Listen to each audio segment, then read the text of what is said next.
Bago po natin simulan ang mahabang araw, maki-weather update muna tayo para malaman po ang magiging lagay ng panahon ngayong araw ng Martes kasama ang ating resident meteorologist weather Tito Alvin na laging may panahon para sa iyo. Tito Alvin?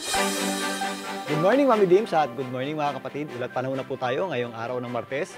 Patuloy nating binabantayan. Ito pong low pressure area sa labas ng ating Philippine Area of Responsibility na huling namataan ng pag-asa sa lying around 1,785 kilometers east ng southeastern Mindanao.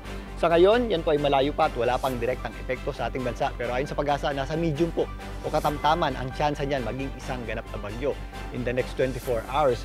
At yan po ay posibleng pumasok sa loob ng ating Philippine Area of Responsibility, maaring bago pumasok ang weekend, maaring sa Thursday or hanggang Friday. At if ever pumasok yan sa ating par, yan po ay posibleng bagyo na at maaring pangalanang Bagyong Rabil. Ito pong low pressure area na ito ay babantayan natin. Although sa ngayon wala pa po yung direktang epekto sa atin, yan po ay posibleng lumapit at lumikit dito sa area ng Northern Luzon at extreme Northern Luzon. Sa ngayon, ito lamang pong easterlies ang nakaka-apekto sa ating bansa. Dahil po sa ating easterlies, meron po tayong mga posibleng pagulan at mga possible thunderstorms din sa ilang bahagi ng Bicol Region, Calabarzon.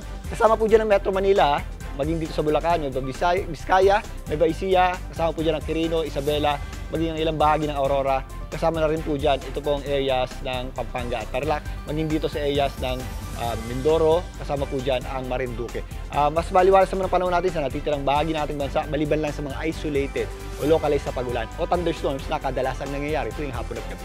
Sa kabila ng sunod-sunod na lindol, kadalasan magnitude lamang ang ginagamit natin sa pag-estima o pagtansya ng lakas ng lindol. Pero alam nyo ba na mahalaga rin ang depth o lalim ng pinanggagalingan ito? Halimbawa, itong lindol sa Cebu na umabot sa magnitude 6.9 at ito namang lindol sa Davao ay umabot sa magnitude 7.4.